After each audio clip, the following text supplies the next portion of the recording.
Quem quer dinheiro? Se você quiser descobrir alguns dos seus tesouros, dê uma olhada no extrato da sua conta bancária e aonde gastou o seu dinheiro. O uso do seu dinheiro revela muito sobre o seu relacionamento com Deus e também diz muito sobre como você vê as outras pessoas. Mas antes de analisarmos com mais calma este assunto, pensemos no seguinte: a glória de Deus é a coisa mais importante para Deus. Deus zela por sua própria reputação. Ele quer que o seu bom nome se espalhe por todo o planeta. Ele pretende estabelecer o seu reino perfeito e glorioso em toda a sua criação, e enviou seu Filho Jesus para que trouxesse o seu reino para a terra. Mas se Deus estiver decidido a trazer seu reinado para a terra, e se ele verdadeiramente for Deus, por que ele não pode fazê-lo agora? Ele pode, mas se o fizesse, toda a humanidade pecaminosa seria destruída. Em vez disso, tirou do céu seu maior tesouro para nos redimir a fim de que pudéssemos ter um lugar em seu reino quando ele vier para estabelecê-lo de uma vez por todas. Deus investiu seu tesouro mais precioso, seu único filho, para nos redimir de nós mesmos e da tirania do pecado. Isso demonstra o compromisso de Deus com a sua própria glória, a sua intenção de apresentar toda a sua glória por meio do seu reino e o seu plano de integrar-nos como parte vital nessa apresentação. Qual a importância da apresentação da glória de Deus para você? A resposta a essa pergunta pode ser encontrada, em parte, na forma em que você lida com o seu dinheiro.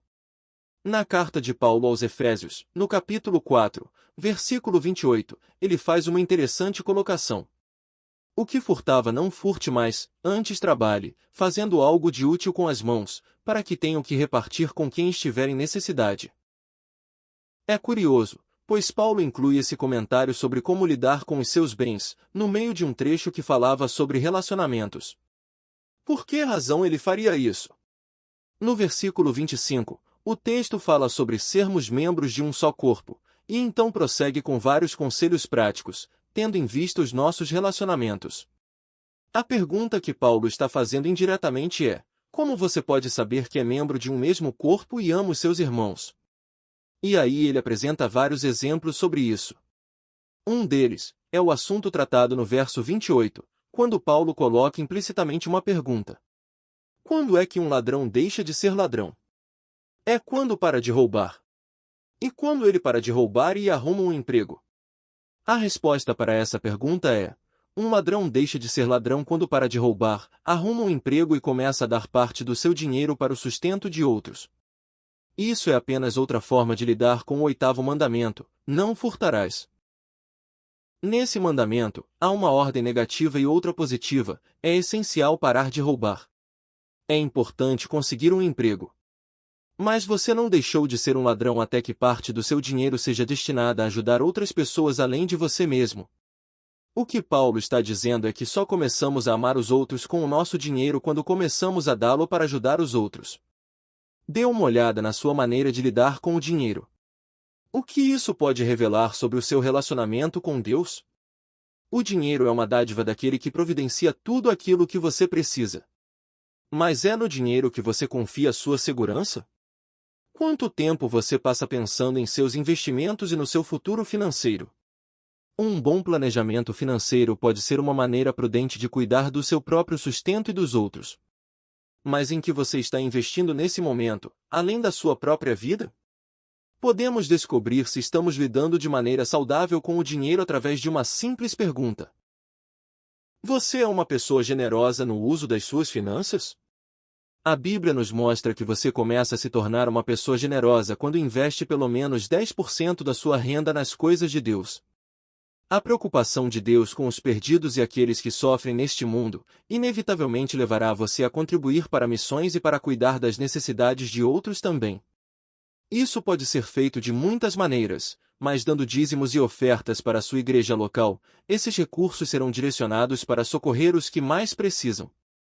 Eu entendo, nem toda instituição religiosa é séria. Infelizmente, conhecemos muitos casos de corrupção nesse meio. Mas se você não consegue confiar nos usos do seu dízimo pela liderança da sua igreja, você deveria sair dela e ir para uma outra igreja. Dar dízimos e ofertas é uma maneira de dizermos: esse dinheiro não é meu, mas é dado por Deus. Portanto, preciso usá-lo não apenas em benefício próprio, mas no cuidado dos meus irmãos e outros necessitados. No Evangelho de Lucas, no capítulo 11, versículo 42, Jesus repreende os fariseus dizendo: Ai de vocês, fariseus, porque dão a Deus o dízimo da hortelã, da arruda e de toda a sorte de hortaliças, mas desprezam a justiça e o amor de Deus. Vocês deviam praticar estas coisas, sem deixar de fazer aquelas. Aqui Jesus diz que devemos dar pelo menos 10% do que ganhamos e também praticar a justiça em favor daqueles que precisam de ajuda. Por causa da graça que recebemos de Cristo, devemos ser generosos com os outros. Pense em quem você era antes de Cristo te resgatar. Você era pobre, inimigo de Deus, alvo da sua ira, escravo do pecado e condenado à morte eterna. Mas em Cristo, foi reconciliado com Deus, tornou-se filho e incrivelmente rico. É depositando sua confiança nessa realidade que você se transformará em uma pessoa generosa. Por ser recebedor das riquezas de Deus em Cristo, você estará disposto a compartilhar com outros não apenas a sua abundância, mas também quando tiver de fazer um sacrifício. Gostou deste vídeo? Se você quer assistir mais conteúdos como este, se inscreva no nosso canal. Ative o sininho. Compartilhe esse conteúdo. E deixe nos comentários sua opinião sobre este assunto. Até a próxima!